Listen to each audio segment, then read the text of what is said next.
खट्टी मीठी कहानियाँ।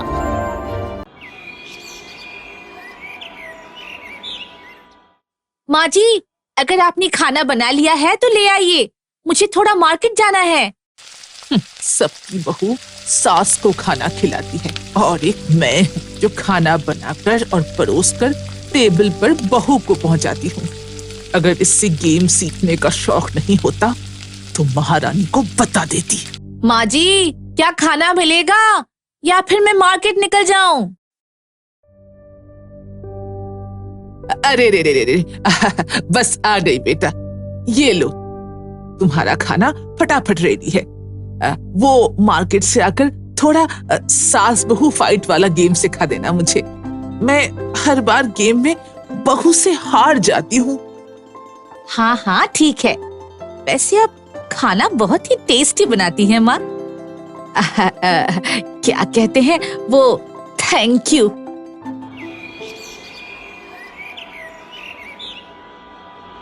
रिया मार्केट में खरीदारी समाप्त कर ब्यूटी पार्लर में जाती है।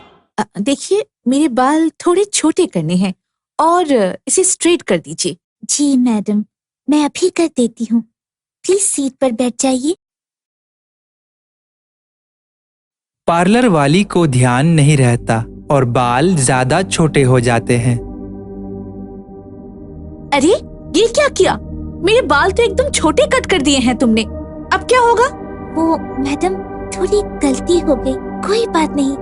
1-2 महीने में बाल फिर से बड़े हो जाएंगे। बिल कितने हुए? जी मैम, आपके बिल बाल कटिंग और स्ट्रेट करवाने के पूरे 450 रुपए। ये लो 150। मैम, आपने शायद सुना नहीं, मैंने टोटल बिल 450 रुपए बताए हैं आपको। हाँ हाँ, जैसा तुमने सुना था वैसा ही सुना मैंने। अब छोटे छोटे पैसे दिए हैं, 2-3 महीने में बड़े हो जाएंगे। पार्लर वाली को समझाकर रिया घर आ जाती है। ननद वैशाली भी उसी समय कॉलेज से घर पहुंचती है। ये देखो भाभी, मैंने ये सूट 6000 में लिए हैं। सुंदर है ना? पता है 8000 की सूट सेल में 6000 में दे रहे हैं। अच्छा, इसे तो मैं 3000 में लेती। भाभी, सिर्फ कहने से नहीं होता, लाकर दिखाओ तब जाने। ठीक है, चलो अभी तुम देखना कैसे मैं इस सूट का 3000 रुपए रिटर्न लेती हूँ। रिया और वैशाली दोनों वापस उसी दुकान पर जाते हैं जहां से वैशाली ने सूट ली थी। भैया, ये जो सूट अभी ले गई है, आप उसका दूसरा पीस दिखाना। अरे हाँ, ये लीजिए बहन जी, 8000 का सूट है, 6000 में सेल कर रहा हूँ। लास्ट पीस बची है। ठीक है, इसे पैक कर दो और मुझे दोनों का पक्का बिल बना कर दो। अब वो क्या है बहन जी कि पक्का बिल में जीएसटी लगेगा, तो आपको ज्यादा नुकसान हो जाएगा। कोई बात नहीं, आप मुझे पक्का बिल ही दे दो। और हाँ, मैंने तुम्हारा ये कच्चा बिल और जीएसटी लगेगा वाली बात अपने मोबाइल फोन में रिकॉर्ड कर ली है। इसे सोशल मीडिया और सेल्स टैक्स डिपार्टमेंट को मेल करूंगी। अरे सिस्टर, क्यों मुझ जैसे गरीब बंदे को इन सब झमेले में फंसा रही हो? मैंने आपका क्या बिगाड़ा है? ये देखो, इस सूट का असली बिल 2500 है। कम से कम मेरी लगी हुई पूंजी तो मुझे दे दो। ठीक है, तो आप इसे 3000 रुपए लौटा दीजिए और अपना ये सूट रख लीजिए, मुझे नहीं लेना। सिर्फ इसकी सूट के 2500 रुपए काट लीजिए। दुकान से निकलने के बाद मान गए भाभी आपको, आप तो एकदम भौकाल हो। और नहीं तो क्या।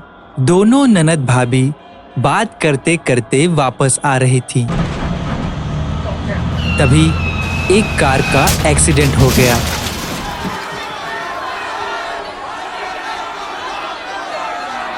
कार को टक्कर मारकर ट्रक वाला भाग गया। हालांकि रिया ने उस ट्रक वाले की फोटो खींच ली थी। उस कार के अंदर मौजूद लोग बेहोश पड़े थे और उनके सर से खून बह रहा था। वहां पर सभी मोबाइल से वीडियो बना रहे थे, लेकिन उनको हॉस्पिटल पहुंचाने के लिए कोई भी तैयार नहीं था। तभी रिया एक गाड़ी वाले को रुकवाती है और वैशाली से बोलती है कि तुम मोबाइल से वीडियो बनाते रहना।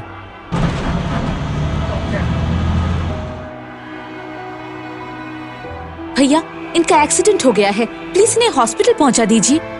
देखो बहन जी, आप एम्बुलेंस को फोन कर लो, बल्कि मैं एक सलाह दूंगा कि आप भी अच्छे घर से लग रही हो, चुपचाप यहाँ से निकल जाओ। कहाँ पुलिस के झमेले में पड़ रही हो? बहुत ही बढ़िया। वैसे क्या नाम है आपका? जी, मेरा नाम सुनील है।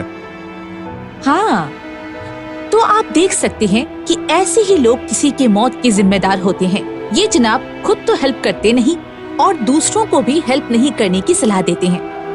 वैशाली, तुमने हमारी बात की वीडियो मोबाइल पर बना ली है ना? जी भाभी। ओके भाई साहब, तो आप जाकर टीवी देखो कैसे मैं आपको सोशल मीडिया और न्यूज चैनल पर वायरल करती हूँ। देखिए मैम, मैं तो ये आपके लिए कह रहा था, क्योंकि आप एक महिला हैं। कहाँ आप इन सब पुलिस गवाह के चक्कर में पड़ेंगी। वैसे मैं तो बस अपना फर्ज ही निभा रहा था। इस तरह से रिया एक्सीडेंट वाले आदमी की मदद करती है। घर आकर माँ, आज तो भाभी ने कमाल ही कर दिया, कई लोगों को सुधार करा रही है। हाँ हाँ, हमारी बहू के भौकाल के आगे तो अच्छे अच्छे फेल हैं। चलो बहू, अब अपने वादे के मुताबिक हमें सास बहू वाला गेम सिखा दो। लेकिन कहते हैं ना कि सास बहू की अहम हमेशा टकराती रही है। बहू की घर में बढ़ती हुई दखलंदाजी से परेशान सास ने वैशाली के साथ मिलकर रिया के खिलाफ साजिश रचना शुरू कर दिया। बहू, आज वैशाली के पापा आ रहे हैं। उन्होंने कहा है कि बहू के हाथ की खीर और पकोड़े खाने हैं, प्लीज बना दो। जी माँ, मैं अभी बना देती हूँ। तुमने अपना काम ठीक से कर दिया है ना? जी मम्मी, मैंने आपके कहने के मुताबिक चीनी की जगह नमक और नमक वाले जार में चीनी रख दी है।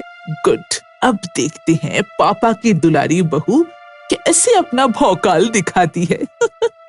अब आएगा मजा।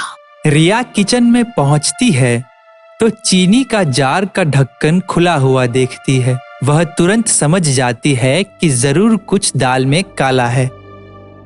वह चीनी को चख कर देखती है तो पता चल जाता है कि उसमें चीनी की जगह नमक रखी हुई है। उसी तरह नमक वाले जार में जब वह चखती है तो उसे पता चलता है कि इसमें चीनी है। वह तुरंत समझ जाती है कि उसके खाने के स्वाद को बिगाड़ने के लिए माँ बेटी ने ये काम किया है। रिया खीर और पकोड़े बनाकर डाइनिंग टेबल पर रख देती है। आइए पापा, आपकी फेवरेट खीर और पकोड़े मैंने बनाए हैं, प्लीज खाइए। वाह,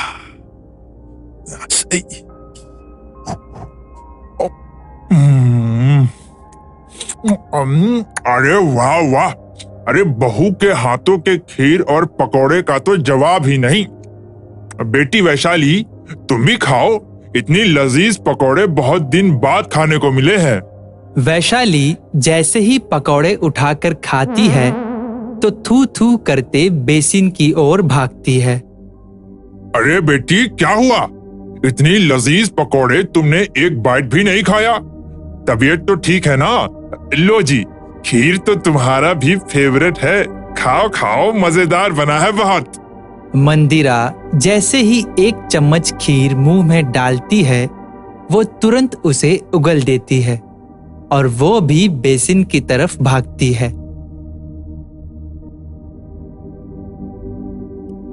अरे इन लोगों को आखिर हो क्या गया है? जैसे ही खा रही हैं, खाना छोड़कर बेसिन की ओर भाग रही हैं। माँ बेटी लौटकर डाइनिंग टेबल पर आती हैं। पापा, आप इतनी तेज मिर्ची वाले पकौड़े कैसे खा रहे हैं?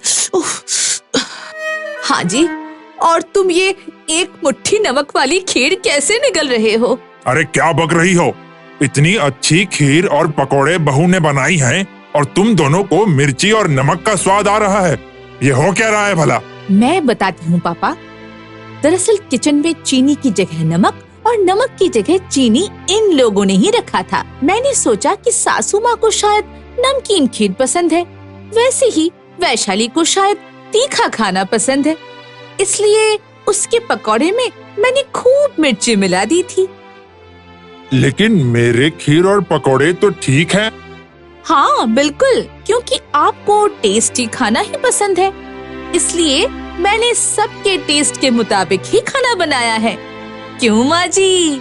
मंदिरा और वैशाली दोनों मुंह बनाकर चली जाती हैं। जगत लाल और रिया दोनों हंसने लगते हैं।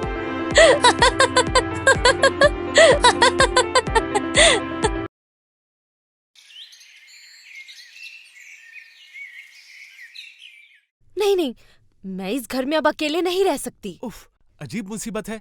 क्या तुम्हें भूतों से डर लगता है? भूतों का डर नहीं, सारा दिन तो तुम ऑफिस में रहते हो, मैं अकेली इस बड़े घर में क्या करूंगी? किताबें पढ़ना, टीवी देखना या फिर तुम्हारे जो जी में आए करना, ठीक है? और बातें किससे करूंगी? अब अकेले अकेले क्या चुप रहा जा सकता है? हाँ, तुम मेरी माँ को नहीं जानती। जानने समझने का मौका ही कहाँ मिला। शादी के दूसरे दिन ही तो वो घर छोड़कर काशी चली गई।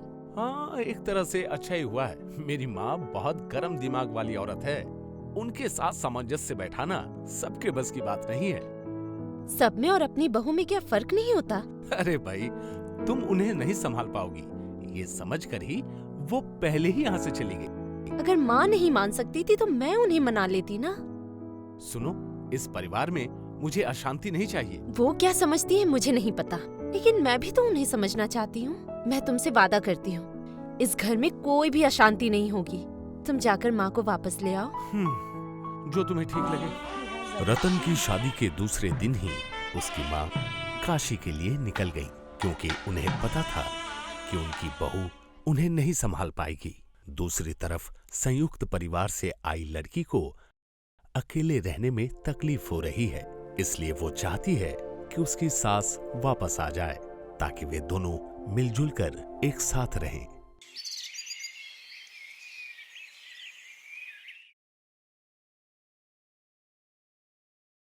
अरे बहू, मैंने सुना है कि तू अपनी सास को वापस बुलाना चाहती है। आपको किसने कहा? और कौन? रतन ने कहा। सुन, तेरी सास बहुत खड़ूस है, उसे कभी भी कुछ भी पसंद नहीं आता। आए दिन मोहल्ले की औरतों के साथ उसका कोई ना कोई झगड़ा होता ही रहता था। लेकिन बुआ, फिर भी वो है तो मेरी सास ही ना, माँ के समान। मेरा दिल ये मानने को तैयार ही नहीं कि वो अपने उम्र से पहले ही जाकर काशी में बस गई। अरे, पर वो तो अपने खुद की मर्जी से गई है ना, तूने तो उसे नहीं भगाया। फिर भी बुआ, देख बहू, तू उसके साथ रही नहीं है ना, इसीलिए तुझे नहीं पता। लेकिन हम लोग तो बड़े खुश हुए थे जिस दिन तेरी सास चली गई थी। नहीं बुआ, मुझे तो माँ ही चाहिए बस। देख, जो तुझे अच्छा लगे, चलती हूँ। रतन अपनी पत्नी की बात को टाल नहीं पाता। आखिरकार रतन अपनी माँ को काशी से वापस लेकर आता है।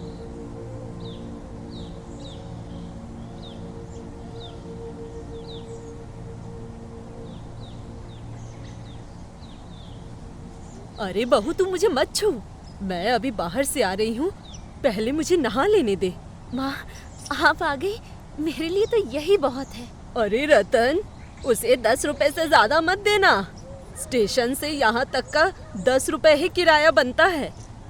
अरे माताजी, भाड़ा बढ़ गया है। हाँ, तुम लोगों को तो हर समय ही सिर्फ किराया किराया किराया ही लगा रहता है। अच्छा अच्छा अच्छा, ठीक है ठीक है, तुम जाओ, तुम अंदर जाओ, मैं देखता हूँ। चलिए माँ, अंदर चलिए।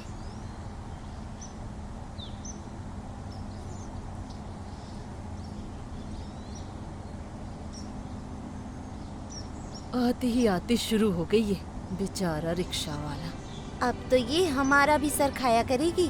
अब तो इस मोहल्ले में कौवे और चील भी नहीं झांकेंगे। कितनी बार मैंने बहू को समझाया था, फिर भी नहीं मानी। इसने तो खुद ही अपने पैर पर कुल्हाड़ी मार लिया।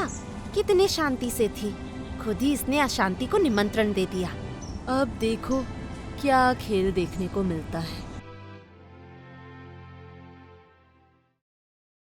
सुनो बहू, मैं जरा खड़ूस मिजाज की हूँ, तो अगर कभी मैं गलती से कुछ अनाप शनाप बकूं तो तुम मुझे चुप करवा देना। मैं आपको चुप करवाऊंगी?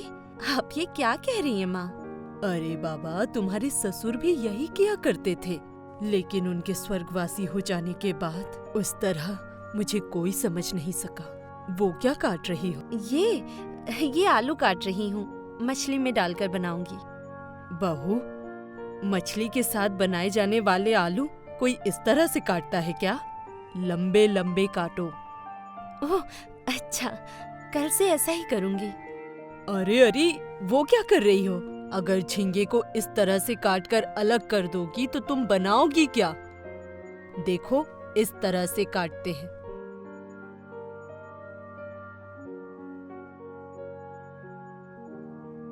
ये देखो, इस तरह। समझ गई? माँ, आज के बाद से ये काटने की जिम्मेदारी आपकी ही है। मुझे तो ये सब समझ नहीं आता। वो तो मैं समझ ही रही हूँ। ठीक है, वही होगा, मैं ही काट दिया करूंगी।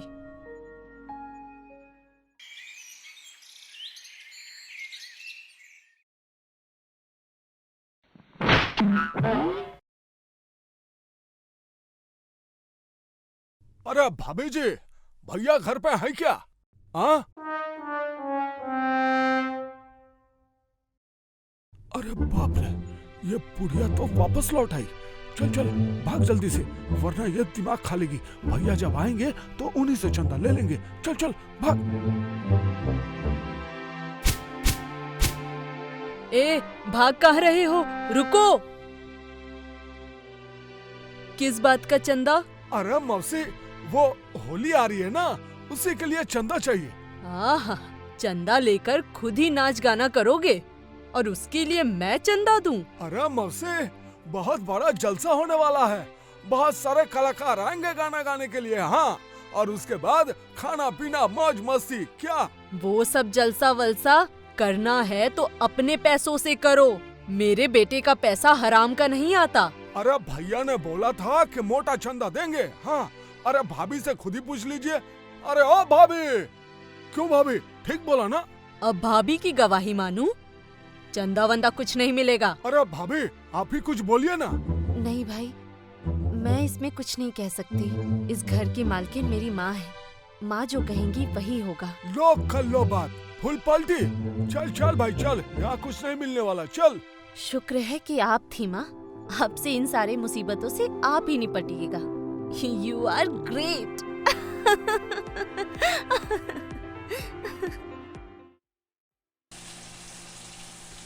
ये क्या बहू, इतने तेल में खाना क्यों बनाया है?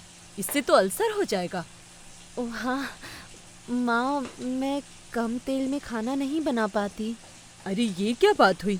इतने तेल में खाना बनाओगी तो अल्सर हो जाएगा। तो फिर क्या होगा माँ? और क्या होना है, कम तेल में खाना बनाओ।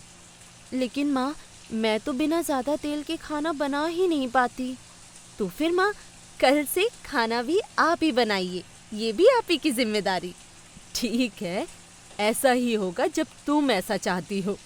कल से मैं ही खाना बनाया करूंगी। इस प्रकार घर और बाहर के सभी कामों की जिम्मेदारी, जैसे बाजार करना, रुपए पैसों का हिसाब रखना, इन सारी जिम्मेदारियों का बोझ सास के कंधों पर आ पड़ता है। उधर बहुरानी निश्चिंत होकर आराम से अपनी जिंदगी व्यतीत कर रही है। उधर मोहल्ले की सारी बहुएं अपने सासों की ज्यादती से परेशान है। आखिरकार उन सभी बहुओं ने एक दिन मैदान में बैठकर कुछ करने का फैसला किया। सुनो तुम लोग, अब से अपने घर परिवार की सारी जिम्मेदारी अपनी सास पर छोड़ दो। ये क्या कह रही हो रूपा? हम अपने घर परिवार की जिम्मेदारी छोड़ दें? हाँ, छोड़ दो। जितना छोड़ोगी उतनी ही तुम्हारी सास काम करते करते मरेगी और हम लोग अपनी जिंदगी को मजे से खुलकर जिएंगे। अरे ये तो बड़ा जबरदस्त प्लान है। अरे इससे तो सांप भी मर जाए और लाठी भी ना टूटे और हम बदनाम भी नहीं होंगे। वाह, क्या बात है।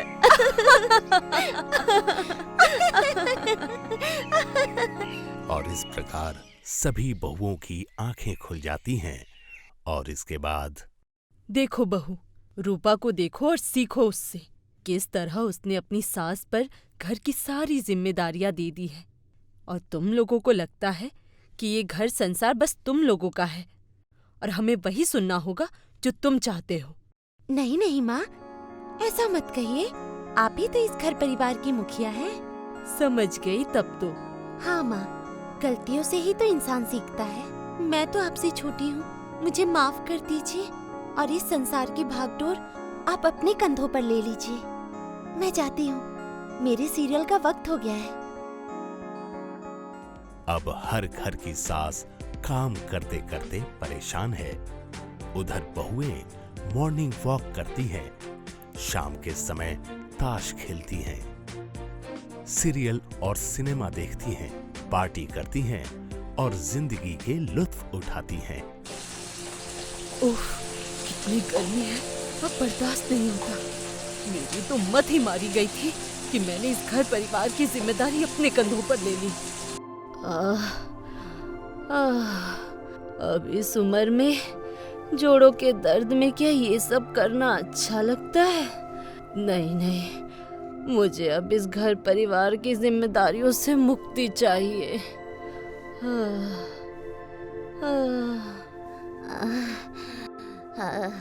ठीक ही तो थी मैं, खा रही थी, पी रही थी। क्यों मैंने बहू की सारी जिम्मेदारी अपने कंधों पर ले ली? हाय हाय हाय।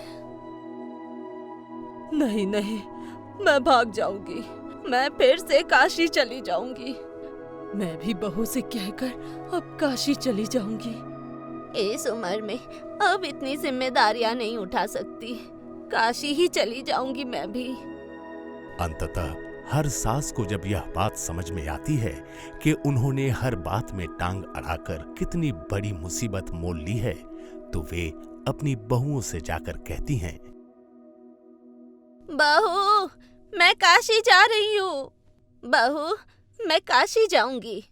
बहू, मैं काशी जाना चाहती हूँ। बहू, मैं काशी जा रही हूँ। नहीं नहीं नहीं नहीं नहीं नहीं नहीं नहीं नहीं। सर्वनाश हो गया, मुझे छुपकर भागना होगा अब तो। ये ऐसे जानी नहीं देगी, मुझे जैसे भी यहाँ से भागना ही होगा। रात के अंधेरे में भागना होगा। भागो, चलो काशी चले। भागो, चलो काशी चलते हैं। भागो, चलो काशी चलते हैं।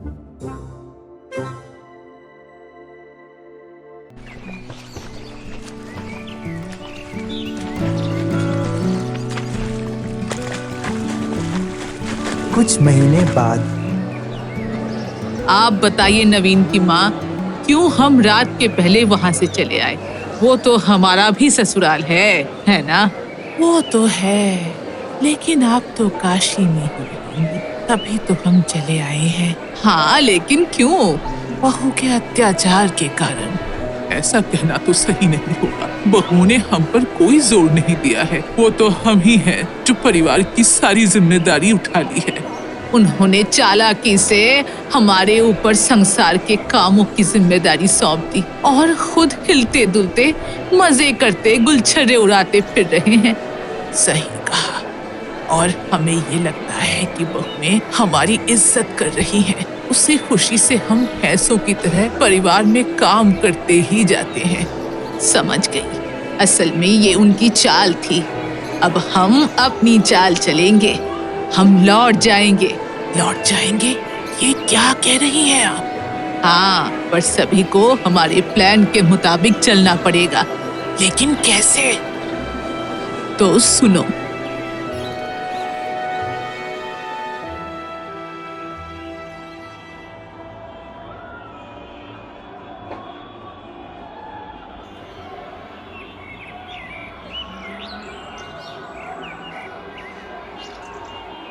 बहुरानी, कहाँ गई? अरे मैं हूँ, सुनो, मैं वापस आ गई।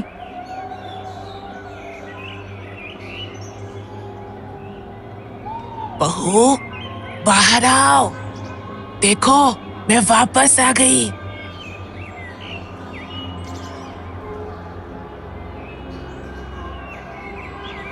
बहू, अरे आओ आओ, रिक्शा खड़ी है यहाँ, पैसे देने हैं।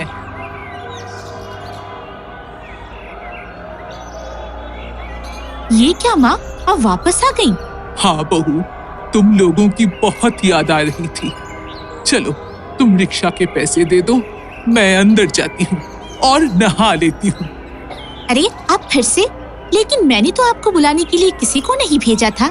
तो क्या हुआ बहू, मैं नहीं आ सकती क्या? नहीं नहीं, आपने आकर बहुत अच्छा किया, मुझे अकेला लग रहा था। अब और अकेला नहीं लगेगा, मैं आ गई हूँ ना।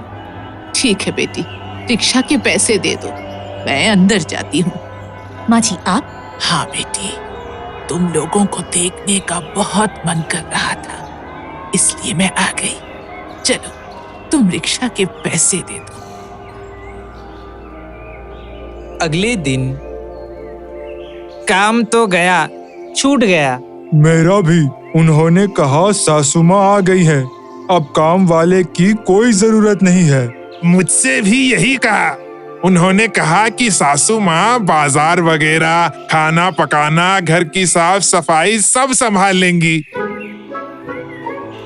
अरे मुझे एक कचौरी देना भाई, और मुझे भी, और साथ में एक जलेबी भी देना, और मुझे दही देना। पेट भरकर अच्छे से खा लो, ताकि घर जाकर और कुछ खाने की जरूरत ही ना पड़े। और याद है ना, सभी को सड़ी हुई मछली लेनी है। हाँ, और बची कुची सब्जी भी।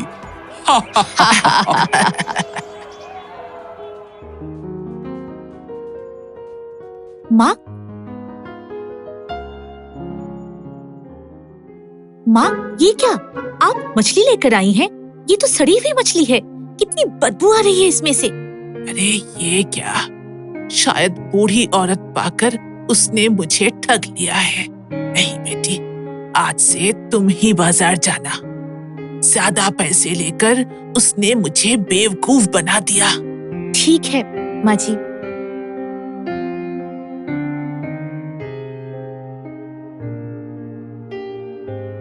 माँ, मेरी दाल, फल और पाउडर कहाँ है? नहीं ला पाई बहू, बहुत महंगे थे। परिवार चलाने के लिए पैसों को सोच समझकर खर्च करना चाहिए।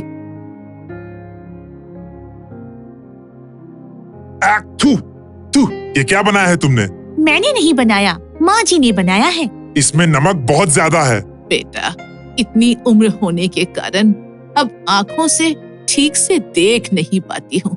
शायद नमक थोड़ा ज्यादा ही हो गया है। सच में? माँ के आने से पहले तो हम काम वाले के हाथों का खाना खाते थे, लेकिन अब से तुम खाना बनाओगी। माँ से खाना मत बनवाना, माँ की अब उम्र हो गई है। और माँ, आपको भी अब आंखों के डॉक्टर को एक बार दिखा देना चाहिए। ठीक है बेटा, जैसा तुम कहो। मुझे ही खाना बनाना पड़ रहा है। मुझे भी खुद बाजार जाना पड़ेगा, वरना मेरे दही, फल और पाउडर मुझे नहीं मिलेंगे। सासू माँ के द्वारा अब घर की साफ सफाई और बर्तन धोने जैसे काम करवाने पड़ेंगे। कुछ दिन बाद। तो कहिए डॉक्टर साहब, आपको याद रहेगा ना? अरे हाँ हाँ, अब आप सबकी जिम्मेदारी मेरी है। ये लीजिए आपका एडवांस और दवाइयाँ। हजमुला की गोली। अब खेलने आएगा मजा। अगले ही दिन। अरे माई, मैं तो मर गई। लगता है मेरा पैर टूट गया।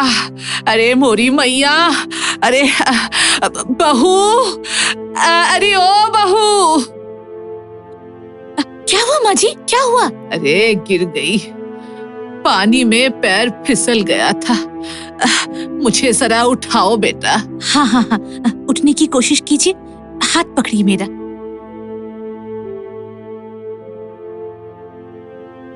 अरे लगता है और नहीं बचूंगी। मैं तो मर ही गई। आपको कुछ नहीं होगा माँ जी, मैं अभी जाकर डॉक्टर को बुलाती हूँ। अरे बहू रानी, अब से तो मैं घर के काम वगैरह नहीं कर पाऊंगी। अब कैसे सब कुछ होगा? अब तो सभी कामकाज तुम्हें ही करने पड़ेंगे, साथ में मेरी सेवा भी। अरे बाप रे, मेरे सीने में इतना दर्द क्यों हो रहा है? हाँ, मैं तो मर गई। लगता है दिल का दौरा पड़ा है। अरे ओ बहू, मेरे सीने में बहुत दर्द हो रहा है बेटी, मैं मर जाऊंगी बहू। अरे आप क्यों मर जाएंगी? आपके बेटे को मैंने फोन कर दिया है, वो अभी डॉक्टर को लेकर आते ही होंगे। बहू, जरा पानी पिला देना।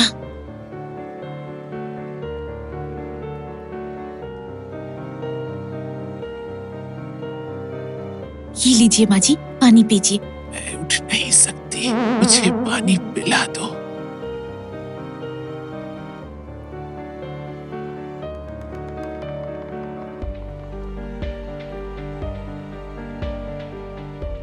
अरे ये आप क्या कर रही हैं माँ जी? क्या कर रही हैं? अरे आप काट क्यों रही हैं? कौन सी माँ? कोई किसी की माँ नहीं, यहाँ सब एक दूसरे के भोजन है। माँ सुनिए, माँ रुक जाइए। ये क्या कर रही हैं आप? आपने मेरे कपड़े फाड़ दिए हैं। फट जाने दो, सब कुछ फट जाने दो। मैं कौन हूँ, क्यों आई हूँ? अजी सुनते हो? आप कहाँ हो? मुझे ले जाइए, आइए। तुम लोग कौन हो? मुझे खाना दो, मुझे बहुत भूख लगी है।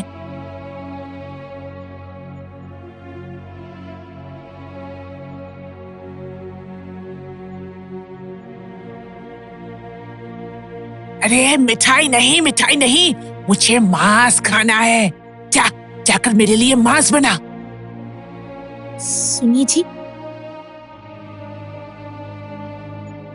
मुझे तो इनकी दिमाग की हालत कुछ ठीक नहीं लगती। अरे इसीलिए तो मैंने कहा था कि माँ को इतने सारे काम मत करवाया करो। इनकी अब उम्र हो चुकी है, इस उम्र में इनसे और नहीं हो पाएगा, तुम समझी? हाँ जी, मुझसे भूल हो गई, अब और ऐसा नहीं होगा। लेकिन अभी आप जाइए और डॉक्टर को बुला कर ले आइए।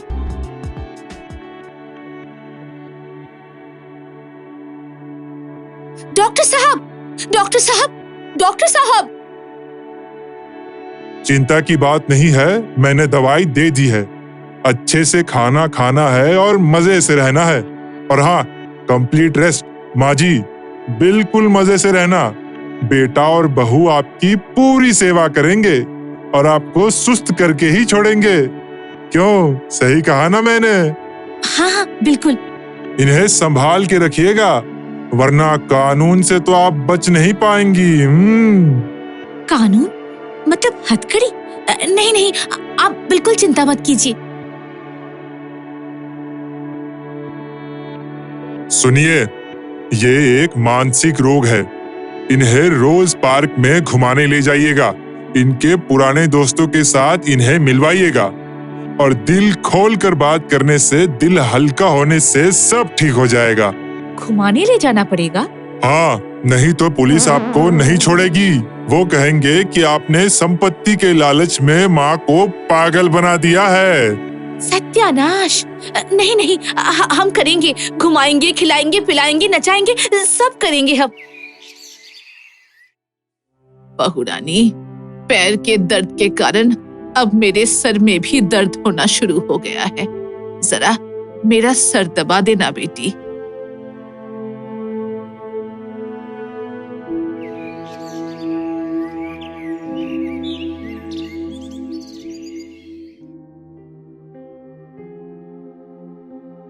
अरे तुम लोग आ गए।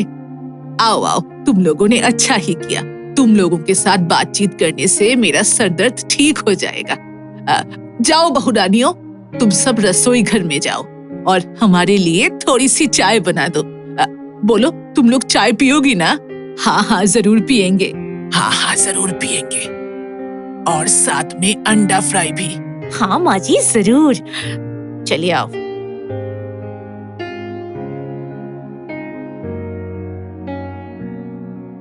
मेरी तो जिंदगी झंड ही हो गई है। पूरा समय उनका ध्यान रखना पड़ता है। जो खाने को मांगती है उन्हें देना पड़ता है, नहीं तो फिर नोचना और काटना शुरू कर देती हैं। अब तो मुझे बाथरूम और घर भी साफ करना पड़ता है। करना ही पड़ेगा, नहीं तो आजकल कानून भी बूढ़े माँ बाप के साथ हैं और कौन जेल में मरना चाहेगा। नहीं, कभी नहीं, कभी नहीं। क्यों, कैसा चल रहा है? मेरी इतनी सेवा कर रही है कि क्या कहूँ। माँ जी ये खाइए, माँ जी वो खाइए। मेरी भी खूब सेवा हो रही है। अब देखो मेरा कमाल। माला, मेरी दवाई। अब मेरा देखो। अरे कोई है क्या? मुझे बाथरूम जाना है।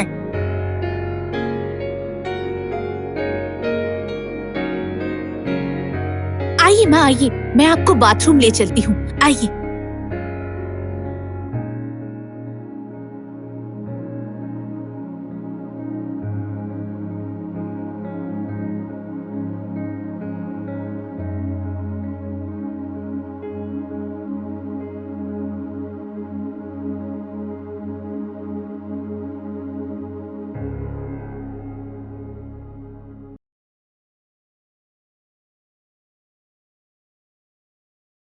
नागपुर नाम के शहर में राहुल और प्रीति एक कॉलेज में साथ पढ़ते थे और दोनों एक दूसरे से प्यार करते थे, पर दोनों ने एक दूसरे को ये बात बताई नहीं थी। कुछ दिन बाद आंटी जी नमस्ते। मैं राहुल के कॉलेज में पढ़ती हूँ और ये मेरे मॉम डैड हैं। आपसे कुछ बात करना चाहते हैं। हाँ हाँ, आइए ना। कहिए, कैसे आना हुआ? जी वो हमारे बच्चे एक दूसरे से प्यार करते हैं और शादी भी करना चाहते हैं, इसीलिए मैं आपके घर रिश्ता लेकर आया था। पर राहुल ने तो मुझे कभी इस बारे में कुछ नहीं बताया। जी उसे भी अभी तक नहीं पता। हम तो उसे सरप्राइज देना चाहते हैं। और हाँ, आपको एक बात बतानी थी। हमारी लड़की प्रीति में वैसे तो कोई कमी नहीं है, पर उसे एक बीमारी है, अल्जाइमर्स, जिसमें लोग अक्सर चीजें भूल जाते हैं। बट हम उसका ट्रीटमेंट बहुत अच्छी जगह से करा रहे हैं और कुछ ही समय में वो बिल्कुल ठीक हो जाएगी। आप लोगों ने मेरे बेटे को समझ क्या रखा है? मतलब हम गरीब हैं तो किसी भी पागल से अपनी बेटी की शादी करवा देंगे। पैसा ही सब कुछ नहीं होता। और इस बात का क्या भरोसा कि कल आपकी लड़की ये भूल जाए कि वो शादीशुदा है और किसी और के गले लग जाए। फिर ये तो बच के निकल जाएगी ये कहकर कि मुझे तो बीमारी है। हमारी जो नाक कटेगी उसका क्या? हम गरीब जरूर हैं, पर हमारी भी कुछ इज्जत है। आप उम्र में इतनी बड़ी है, जरा सोच समझ कर बोलिए। ये किस तरह की बात कर रही है आप? देखो लड़की, अगर तुम राहुल को जरा सा भी दिल से प्यार करती हो तो उसकी जिंदगी बर्बाद मत करो और चली जाओ उसकी जिंदगी से हमेशा के लिए। इसी में तुम दोनों की भलाई है। कुछ दिन बीत जाने के बाद एक दिन, हे कैसी हो यार? वो आज लास्ट डे है ना, सो मुझे तुमसे कुछ बात करनी थी। प्लीज 2 मिनट सुनो ना। हाय, आई एम फाइन। बोलो राहुल, और प्लीज थोड़ा जल्दी बोलना, मेरे पास ज्यादा टाइम नहीं है। प्रीति, मैं कॉलेज के फर्स्ट ईयर से ही तुमसे प्यार करता था और मैं ये तुमसे कहना चाहता था, बट कभी हिम्मत नहीं हुई। और आज कॉलेज का आखिरी दिन है और इसीलिए मुझे बस ये कहना था, आई लव यू। क्या तुम मुझसे शादी करोगी? व्हाट राहुल, तुम कम से कम अपनी हैसियत तो देखकर मुझसे बात करते कि किससे बात कर रहे हो। और शादी का पूछने से पहले मेरे खर्चे तो पूछ लेते। तुम्हारी औकात ही क्या है? तुम्हें पता भी है कि मेरी कार में एक दिन में कितने पैसों का पेट्रोल डलता है? तुम्हारे घर का 1 महीने का राशन आता होगा उसमें। तो प्लीज ये सब छोड़ो। अरे तुम तो एक लिपस्टिक भी खरीद कर नहीं दे सकते। सो प्लीज गेट लॉस्ट और आगे से अपनी औकात देखकर बात करना। राहुल बहुत रोता है और तय कर लेता है कि अब उसे बड़ा आदमी बनना है और वो स्कॉलरशिप लेकर पढ़ाई करके बहुत बड़ा डॉक्टर बन जाएगा। कुछ दिन बाद अनीता राहुल की शादी किसी और लड़की रेशमा से करा देती है। एक दिन, राहुल बेटा, मेरी सोने की चेन और अंगूठी नहीं मिल रही है।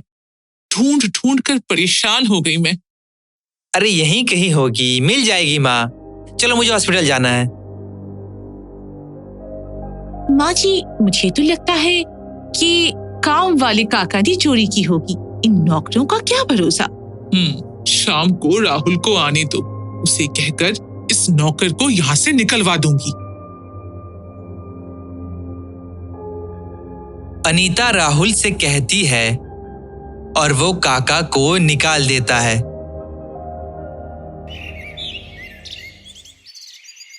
कुछ समय बाद घर में फिर से पैसों की चोरी होती है और अनीता देख लेती है कि पैसे रेशमा चुराती है। ये लो पैसे। और अभी तो बहुत कुछ है इनके घर में। धीरे धीरे मैं सब तुम्हें लाकर देती हूँ। किसी को शक तो नहीं हुआ ना? शक? अरे मुझे तो अब सब पता चल गया है। बहू, तू इतनी गिर जाएगी मैंने कभी सोचा भी नहीं था। आने दे राहुल को, ये तेरा बॉयफ्रेंड है ना, मैं सब बताऊंगी उसे। शाम को राहुल के आते ही रेशमा हल्ला करती है कि उसके घर से मिला हुआ एक डायमंड सेट नहीं मिल रहा है। सब ढूंढते हैं। तभी राहुल कहता है, माँ तुम अपने अलमारी में देखो, जिसकी चाबी सिर्फ तुम्हारे पास रहती है और किसी के पास नहीं। मैं कुछ बताना था राहुल। हाँ माँ, वो सब बता देना, बट अभी ये जरूरी है। देखो कैसे रो रो कर उसका बुरा हाल हो गया है। तू मुझ पर शक कर रहा है, वो भी इस लड़की की वजह से? अभी देख, खोलती हूँ अलमारी।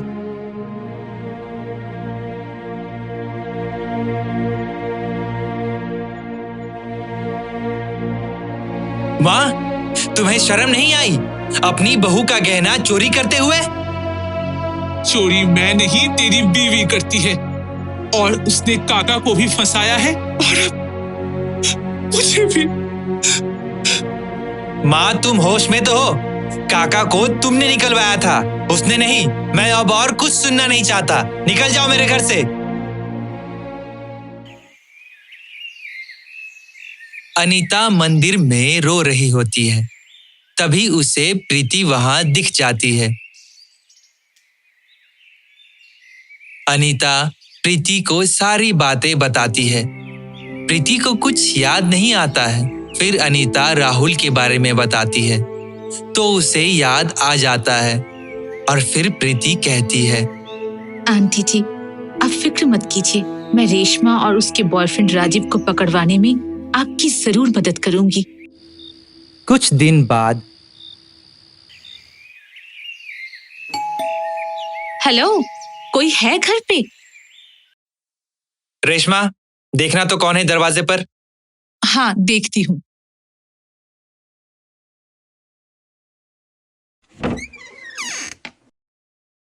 आप कौन? जी मैं राहुल से मिलने आई हूँ, आप जरा बुला देंगी उसे? जी आप बैठिए, मैं अभी बुला लाती हूँ।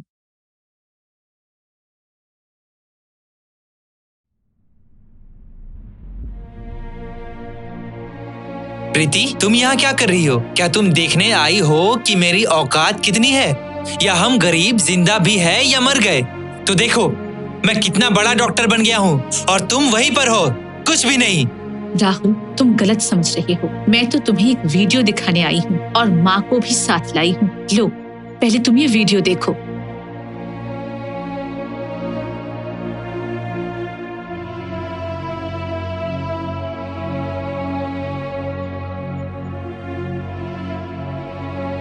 हे भगवान, मैं कितना बड़ा बेवकूफ था जो मैंने इस लड़की की वजह से अपनी माँ को घर से निकाल दिया। रेशमा तुम्हें तो अब पुलिस ही बताएगी कि चोरी करने से क्या होता है। परेशान ना हो राहुल, माँ मेरे साथ आई है और पुलिस भी।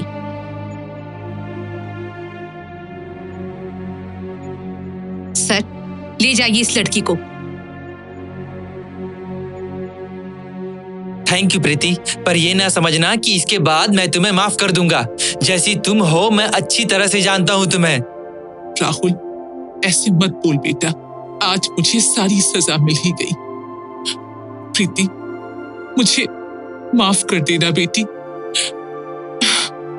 मैं माफी के लायक तो नहीं, पर हाथ जोड़कर माफी मांगती हूँ तुमसे।